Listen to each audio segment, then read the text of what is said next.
Prepárate, porque lo que vas a escuchar hoy no es solo una historia de amor, traición y redención, es el retrato descarnado de cómo incluso los más grandes pueden equivocarse, y cómo, a veces, la verdadera grandeza no está en la genialidad, sino en la nobleza de quien ha sido herido. Porque sí, hoy te voy a hablar de Mario Vargas Llosa, pero desde un ángulo que muy pocos se han atrevido a contar, la historia de Patricia Llosa, la mujer que lo acompañó medio siglo, y que lo vio caer, levantarse, volver a caer, y aún así, lo perdonó. Y como siempre te digo, suscríbete y activa esa campanita, porque este canal no es como los demás. Aquí se cuentan verdades incómodas. Y esta, ya te aviso, es una de esas que duele, pero que engancha. Vamos al lío. Corría el año 1965. En una Lima marcada por el conservadurismo, el joven escritor Mario Vargas Llosa, prometedor, ya brillante, se casaba con Patricia Llosa, su prima hermana. Una mujer discreta, de perfil bajo, pero de una elegancia moral que, con los años, se revelaría muy por encima del propio Nobel. Tuvieron 3 hijos, Álvaro, Gonzalo y Morgana. Y juntos formaron lo que parecía una familia unida, sólida, incluso ejemplar. Ella lo dejó todo, sus intereses, sus posibles caminos, sus inquietudes personales, para ser el motor silencioso detrás del genio. Patricia renunció a ser ella, para que Mario pudiera ser él. Pero, ¿qué ocurre cuando el genio empieza a creerse su propia leyenda? Porque lo cierto es que Vargas Llosa no solo fue un genio de la escritura. También fue un hombre de pasiones desbocadas, muchas veces incapaz de gestionar sus propios demonios. Como ocurre tantas veces, el arte iba por un lado, y la vida por otro muy distinto. Y la primera gran grieta no fue una infidelidad. No. Fue un puñetazo. Sí, has oído bien. Vargas Llosa, el liberal, el intelectual, el pensador de la mesura, un día perdió los papeles y le estampó un puñetazo en la cara nada más y nada menos que Gabriel García Márquez. ¿Por qué? Por celos. Por un ataque de honor mal entendido. Porque creyó que García Márquez había querido, o conseguido, acostarse con Patricia durante una de sus crisis matrimoniales. Y aunque no hay prueba alguna, y García Márquez jamás habló del tema, Vargas Llosa se dejó llevar por la furia. En aquel momento no era un Nobel, ni un escritor, ni un pensador. Era simplemente un hombre celoso, alimentado por la vanidad y el machismo, creyendo que así defendía su orgullo. ¿Y quién fue la única que le dijo que no? ¿Quién fue la que tuvo el valor de advertirle? Patricia. Sí, ella. Le dijo, no le pegues a Gabo. Y cuando lo hizo, se lo recriminó. Porque lo que hizo Mario no fue un acto de amor, fue un acto de brutalidad, una regresión a su propio padre, Ernesto Vargas, aquel hombre autoritario que marcó su infancia a base de golpes y traumas. El genio se convirtió, por un instante, en el hombre que más detestaba. Pero ese no fue su único error. Patricia también intentó evitar otro desastre mayúsculo, la candidatura presidencial. Ella, que lo conocía como nadie, le dijo, Mario, no lo hagas. No eres político, eres escritor. Este país no lo va a entender. Te van a destruir. Pero Vargas Llosa, cegado por la ambición y la vanidad, se lanzó. Y fracasó. Se enfrentó a una campaña brutal, a un pueblo que no lo entendía, a rivales sin escrúpulos, y perdió. Y esa derrota, para alguien como él, fue una herida profunda, un golpe al ego, a su identidad, a su mundo. ¿Y quién lo sostuvo entonces? Patricia. Otra vez ella. La que le devolvió la rutina, la que le empujó a volver a escribir, la que lo sacó del abismo del poder para recordarle que su verdadera vocación no era gobernar, sino contar historias. Pero claro, eso no fue suficiente. Porque en 2015, tras cumplir 50 años de matrimonio, tras celebrar unas bodas de oro con los hijos y los nietos en Nueva York, tras posar todos juntos para la foto, Vargas Llosa lo arruinó todo. Semanas después, apareció fotografiado con Isabel Preisler saliendo de un restaurante en Madrid. ¿Coincidencia? Para nada.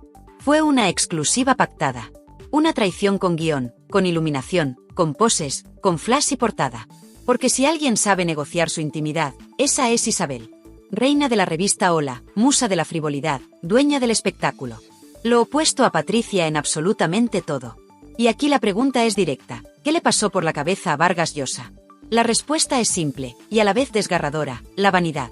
La maldita vanidad que ya lo había llevado a pegarle a Gabo, a postularse como presidente, y ahora lo empujaba a dejar a la mujer que lo sostuvo medio siglo, por alguien que representaba todo lo que él había criticado en sus libros. Porque sí, él mismo lo escribió en La civilización del espectáculo. Denunció la banalización de la cultura, la frivolidad de los medios, y luego se convirtió en protagonista de esa misma frivolidad. De intelectual a personaje. De novela a portada. De Mario a el novio de Isabel. Mientras tanto, Patricia guardó silencio. No vendió exclusivas. No se sentó en un plató. No publicó un libro. No hubo reproches públicos. Solo dignidad. Solo entereza. Porque a veces, la más grande de todas las sabidurías, es callar y esperar. Y Patricia lo hizo. Calló, pero no olvidó. Sufrió, pero no se rebajó.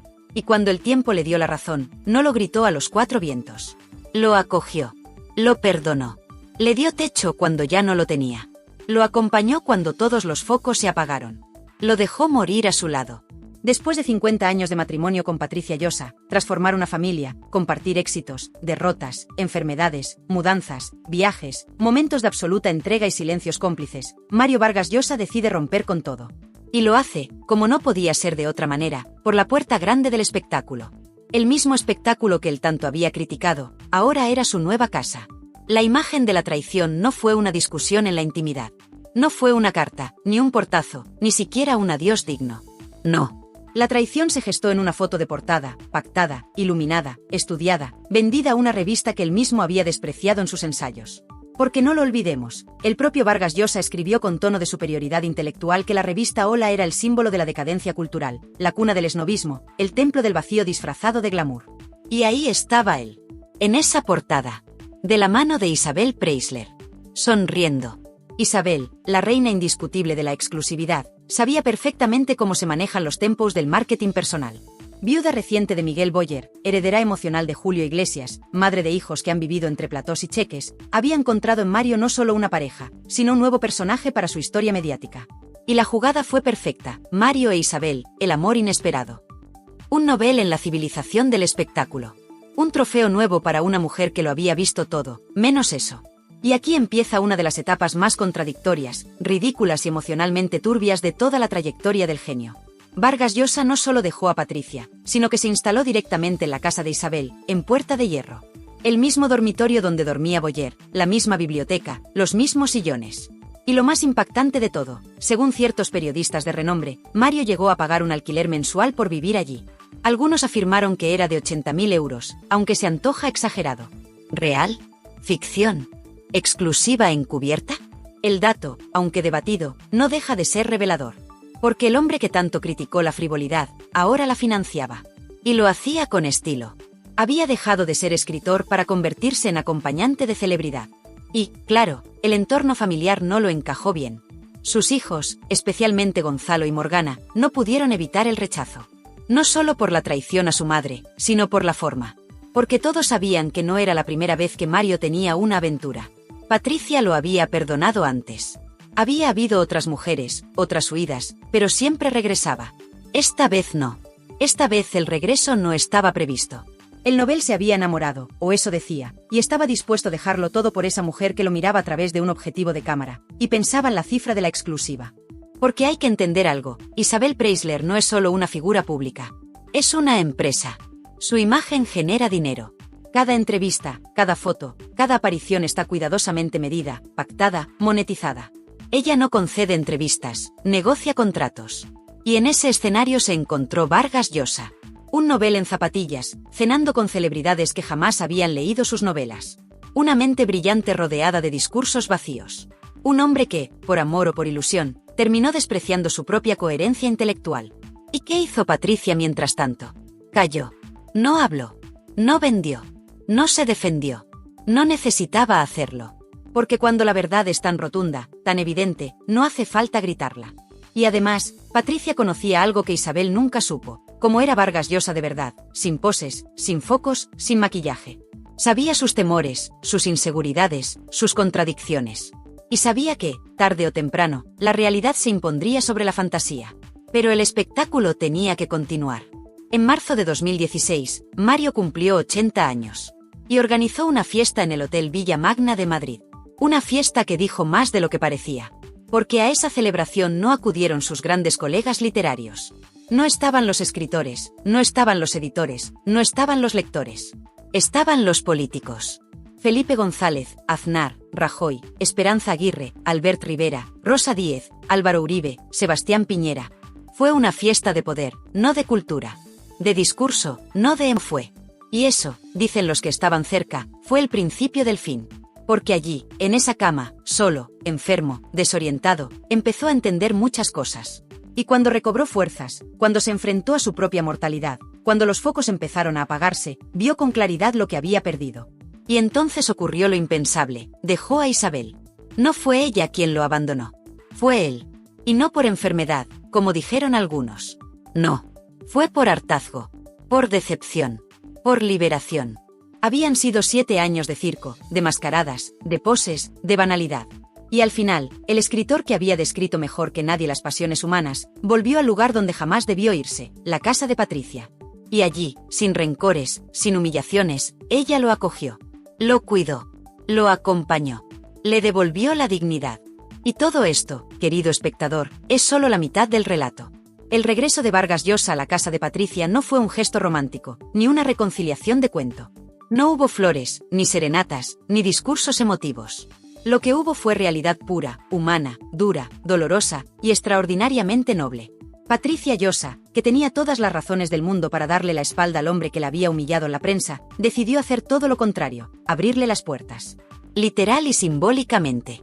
Porque lo fácil hubiera sido cerrar el portón de su vida con llave, con cadenas si hiciera falta. Y más aún sabiendo dónde había estado Mario durante los últimos 7 años, compartiendo cama, mesa, revistas y portada con la mujer que representa todo lo opuesto a lo que Patricia defiende y es. Pero no. Patricia no cerró nada. No puso condiciones. No pidió disculpas públicas. No exigió compensaciones. Solo hizo una cosa, abrir la puerta. Y lo acogió. Lo cuidó. Le ofreció un lugar donde morir con dignidad, cuando ya nadie más parecía dispuesto a dárselo. Porque Mario Vargas Llosa no regresó sano, fuerte, altivo. Regresó cansado, enfermo, frágil, quizá por primera vez en su vida sin el aplomo de ser un intelectual global. Había perdido fuerza. Había perdido energía. Pero sobre todo, había perdido la confianza de los suyos.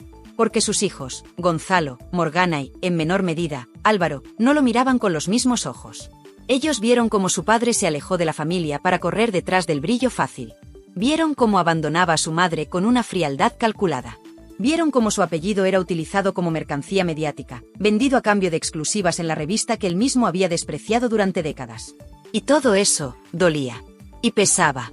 Pero fue Patricia, una vez más, quien sostuvo el timón. Ella, la misma mujer que lo acompañó en su candidatura presidencial cuando todo el mundo le decía que estaba loco. Ella, que lo defendió en entrevistas, que cuidó de su obra, que fue puente entre editoriales, que viajó con él como sombra fiel durante años.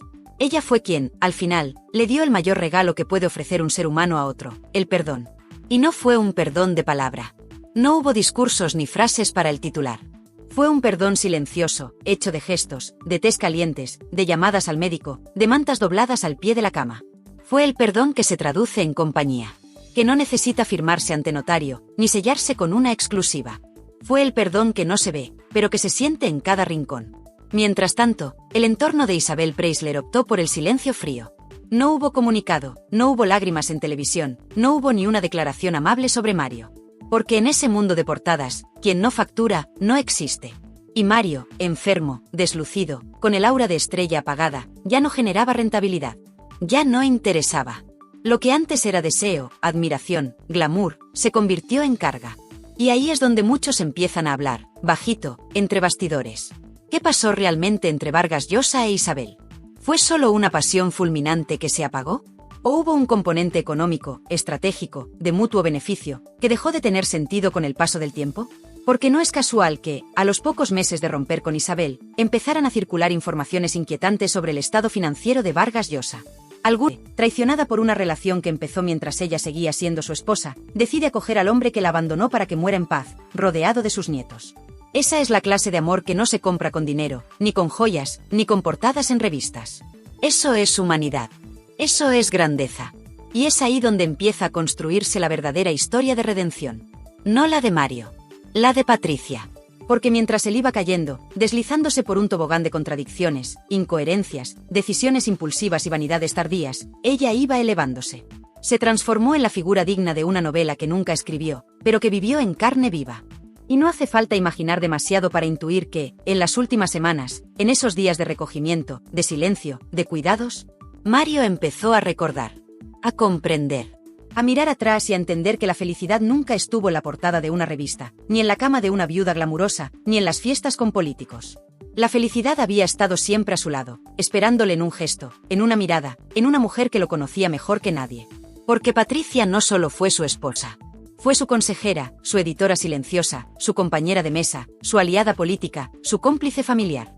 Fue la mujer que supo decirle no te metas en política cuando todos lo empujaban al abismo. Fue la que le advirtió, con la serenidad de quien ama de verdad, que iba directo al error.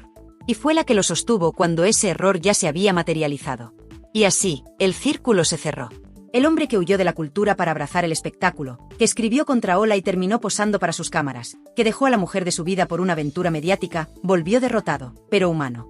Consciente de que la gloria literaria no basta cuando llega la enfermedad, cuando se agota la energía, cuando lo único que uno necesita es una mano que no te suelte al borde del final. Y esa mano fue la de Patricia.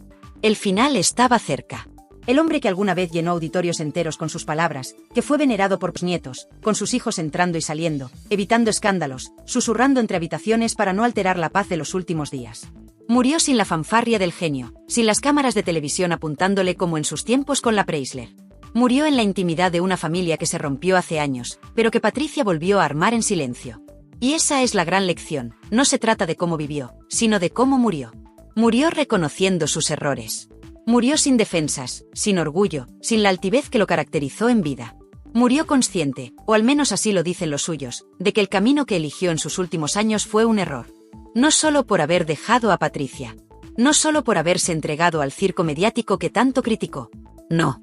Lo más grave fue haber creído que eso era vida, que eso era felicidad. Y sin embargo, aunque su salud se deterioraba, la historia pública no perdonaba.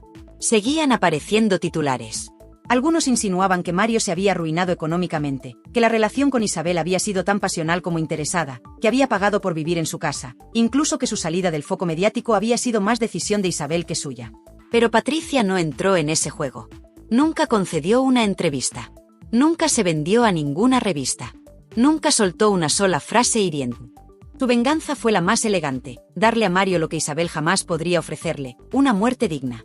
Porque aquí no hablamos de patrimonio, ni de derechos literarios, ni de premios Nobel. Hablamos de humanidad. Hablamos de una mujer que, sabiendo que no fue suficiente para retener al hombre que amaba, supo ser suficiente para acompañarlo hasta el final. Eso es más grande que cualquier novela. Eso es más conmovedor que cualquier premio. Eso no se escribe, se vive. Y hay un dato que muchos pasan por alto. Mario, en vida, nunca volvió a hablar mal de Patricia.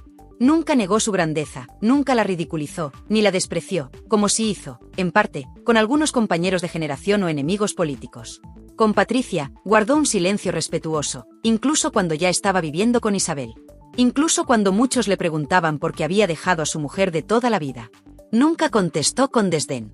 Y quizás eso era una forma de protegerla. O una forma de protegerse él mismo, del remordimiento. Y es aquí donde aparece el otro gran punto de quiebre, el testamento. Muchos esperaban que Vargas Llosa, hombre riguroso hasta en sus finanzas, lo dejara todo claro. Pero lo cierto es que, en sus últimos meses, las conversaciones sobre el reparto patrimonial volvieron a colocar a Patricia como figura clave. No solo como madre de sus hijos, sino como la mujer que, a ojos de sus descendientes, sí merecía el respeto, el reconocimiento, y quizás también una parte del legado. Álvaro Vargas Llosa, el hijo más mediático, el más vinculado a su obra, intervino con fuerza para reconstruir el equilibrio familiar, para que los últimos días de su padre no fueran un escándalo, sino una despedida ordenada. Gonzalo y Morgana, mucho más duros con su padre por la ruptura con su madre, se mantuvieron firmes pero respetuosos. Porque al final, todos entendieron que el tiempo no se puede rebobinar, pero sí se puede reparar lo que queda. Y Patricia fue la arquitecta de esa reparación. ¿Hubo disculpas? No lo sabemos. ¿Hubo lágrimas? Seguro que sí. ¿Hubo confesiones de Mario a Patricia?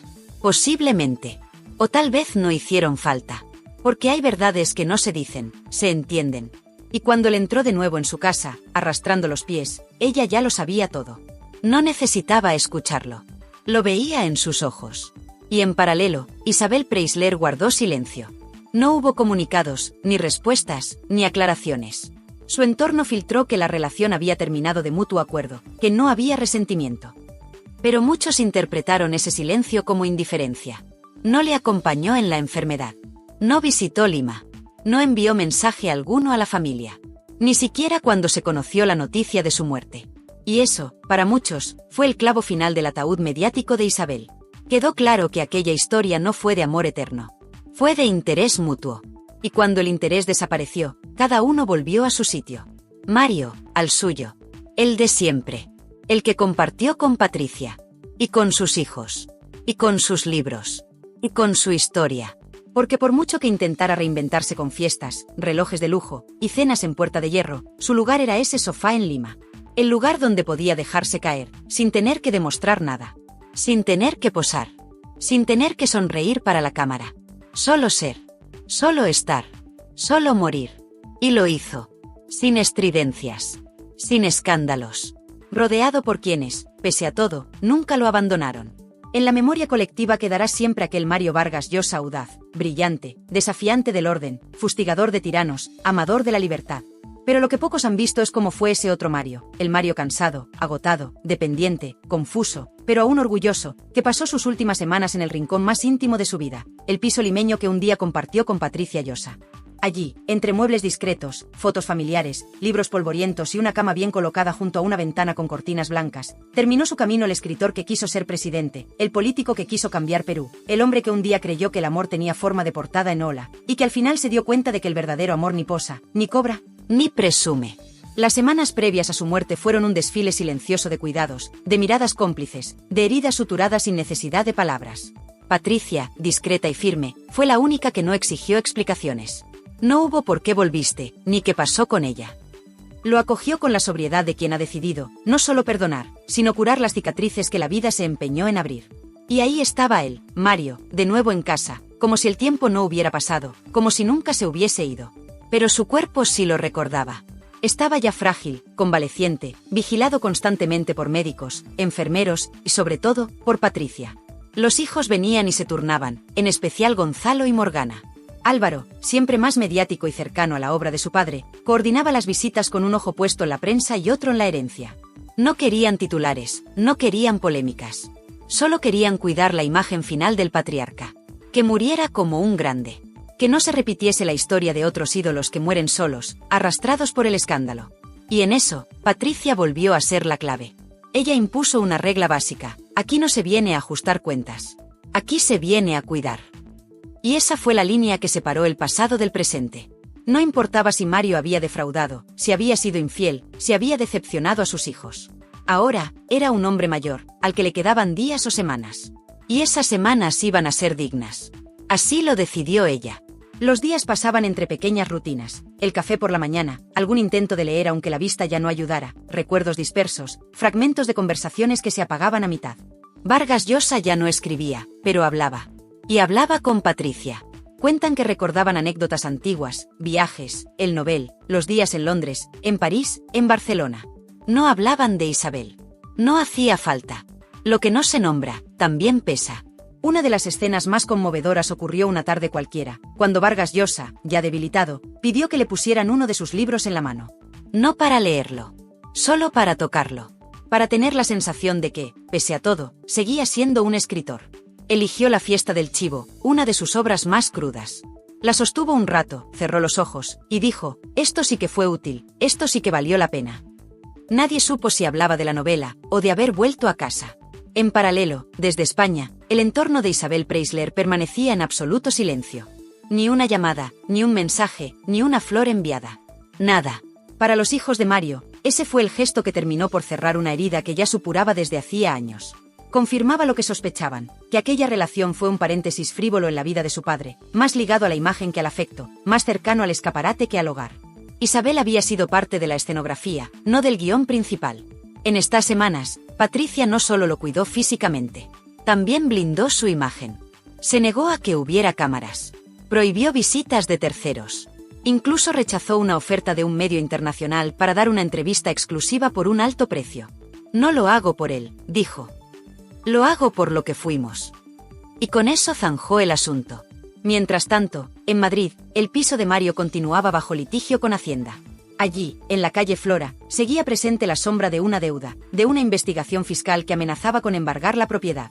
Era impensable que Mario muriera allí. Demasiado frío. Demasiado turbio. Por eso eligió Lima. Por eso eligió a Patricia.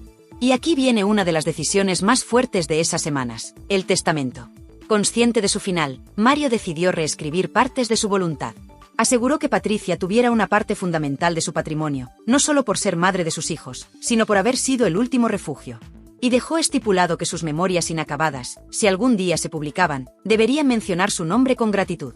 Escribió una nota final a mano, apenas legible, donde se leía algo así como: «Gracias por dejarme volver, gracias por dejarme ir». Esa hoja, hoy, es guardada por Morgana como si fuera oro. En esos días finales, se hablaba poco. Los silencios decían más que las frases. Las despedidas eran lentas, como si nadie quisiera aceptar que el genio se iba, que el padre se marchaba, que el hombre, con todas sus luces y sombras, se apagaba. Y cuando murió, no hubo discursos. No hubo palabras grandilocuentes. Hubo llanto, abrazos, un adiós discreto, como él mismo pidió. Patricia cerró los ojos de Mario. Lo hizo sola, sin ceremonia, sin fotógrafos. Y dijo: «Ya puedes descansar». Y esa frase lo dijo todo. Cuando llegó el día del adiós definitivo a Mario Vargas Llosa, la escena fue tan sobria como inesperada. No hubo tumultos, no hubo alfombra roja, ni desfiles de famosos ni cámaras buscando titulares. El cuerpo del Nobel reposaba en un ataúd discreto, cubierto con una bandera del Perú y una rosa blanca colocada por Morgana, la hija que más compartía con él la sensibilidad artística. Pero la figura que más miradas concentró, sin buscarlo, fue Patricia Llosa. Ahí, erguida, vestida de negro, sin lágrimas dramáticas, sin palabras para los reporteros. Solo con su silencio, ella se convirtió en el rostro más poderoso de todo el velorio. Estaban todos: Álvaro, el mayor, siempre con un gesto de control; Gonzalo, más distante, más frío; Morgana, que no se separó de su madre ni un solo segundo. Estaban los nietos. Incluso algunos amigos íntimos de Vargas Llosa que hacía años que no veían a Patricia, pero al verla allí, de pie, junto al féretro, comprendieron que había una historia mucho más grande que la que la prensa rosa jamás fue capaz de contar. La historia de una mujer que, habiendo sido traicionada públicamente, fue capaz de perdonar, cuidar y enterrar con dignidad al amor de su vida. ¿Y dónde estaba Isabel Preisler? No estaba. Ni un mensaje, ni una flor, ni una llamada. En los días posteriores al fallecimiento, la socialité filipina guardó un silencio sepulcral. Algunas revistas se atrevieron a decir que estaba de viaje, otras insinuaron que simplemente no quería interferir. Pero lo cierto es que ella no formó parte del círculo íntimo del adiós. Y quizá fue mejor así. Porque el final de esta historia no se podía escribir con la tinta de los flashes ni con titulares de exclusivas pagadas. Se escribía con el tacto de una mano que no soltó la del escritor hasta su último suspiro. Se escribía con el nombre de Patricia. Bali, que ha sido testigo y relator de esta saga como pocos, lo dijo con crudeza y admiración: Patricia Llosa ha sido más sabia que el propio genio. Ha sabido perdonar cuando tenía todas las razones del mundo para no hacerlo. Ha sabido poner el amor por encima del ego. Ha sabido cerrar el círculo con dignidad. Durante el funeral, un pequeño grupo de escritores quiso rendirle homenaje a Vargas Llosa. Pero el evento no fue un desfile de plumas, sino un acto familiar, íntimo, sereno. Nada que ver con el cumpleaños de los 80 años que celebró con Isabel en el Hotel Villa Magna, rodeado de políticos, banqueros, empresarios y una ausencia notoria de escritores. Esa fiesta, en la que pronunció la famosa frase «La felicidad tiene nombre y apellido», Isabel Preisler, quedó como un símbolo de lo que fue aquella etapa. Hoy, esa frase resuena con el eco de un error que ni el tiempo ni el Nobel pudieron borrar.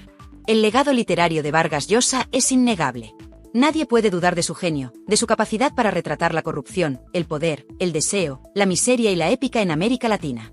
Pero fuera de la novela, su vida personal se convirtió en una narrativa de contradicciones. Desde el puñetazo a García Márquez por un arrebato de celos, hasta su incursión fallida en la política peruana y su relación con la reina del espectáculo mediático que él mismo criticó en sus ensayos. Vargas Llosa vivió muchas vidas dentro de una.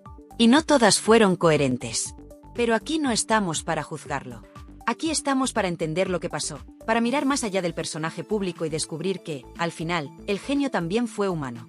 Que también se equivocó. Que también fue frágil. Que también se dejó llevar por la vanidad, por el deseo de ser amado, admirado, deseado, incluso a costa de traicionar sus propios valores. Y en esa tormenta, Patricia Llosa fue su brújula. Lo fue durante 50 años de matrimonio. Lo fue después, durante la tormenta mediática del divorcio. Y lo fue, finalmente, cuando él volvió a su puerta, enfermo, cansado, derrotado. Podría haberle cerrado la puerta. Podría haberle dicho: ahora te cuida Isabel. Podría haberle devuelto cada palabra, cada herida, cada portada de ola. Pero no. Lo acogió. Le ofreció su casa, su comida, su tiempo, su cariño. Y lo dejó morir en paz. Y aquí está la gran lección de este relato. Porque en un mundo donde todo se negocia, donde todo se exhibe, donde todo se cobra, Patricia Llosa eligió el silencio, la compasión, la dignidad. Ella no necesitó una exclusiva para quedar bien. No necesitó salir en televisión. No se hizo víctima. No vendió nada. Ella, simplemente, fue lo que tantas veces Vargas Llosa quiso retratar en sus novelas: la mujer fuerte, íntegra, imbatible. La que resiste. Y por eso, hoy, el verdadero aplauso no es para el Nobel. Es para ella. Y ahora te pregunto a ti, que has llegado hasta aquí. ¿Cuántas veces confundimos la fama con el amor? ¿Cuántas veces nos dejamos llevar por la vanidad y olvidamos quién estuvo ahí cuando más lo necesitábamos? Mario Vargas Llosa fue un genio, sí. Pero también fue un hombre con debilidades. Y solo una mujer, la misma de siempre, tuvo la generosidad de estar con él hasta el final. Sin reproches. Sin micrófonos. Sin contratos. ¿Tú crees que el perdón puede más que la traición? ¿Crees que una historia de amor puede sobrevivir al orgullo, al escándalo y a las heridas más profundas? Déjame tu opinión en los comentarios. ¿Crees que Patricia Llosa es el verdadero personaje épico de esta historia? ¿O piensas que Mario, pese a todo, fue coherente hasta el final? Si este vídeo te ha hecho pensar, si te ha removido, si te ha emocionado, apóyalo con un like, activa la campanita para no perderte más historias como esta y, sobre todo, suscríbete. Aquí no solo contamos historias. Aquí las entendemos, las analizamos y las vivimos contigo. Nos vemos muy pronto, en el próximo capítulo de esta historia que nunca termina.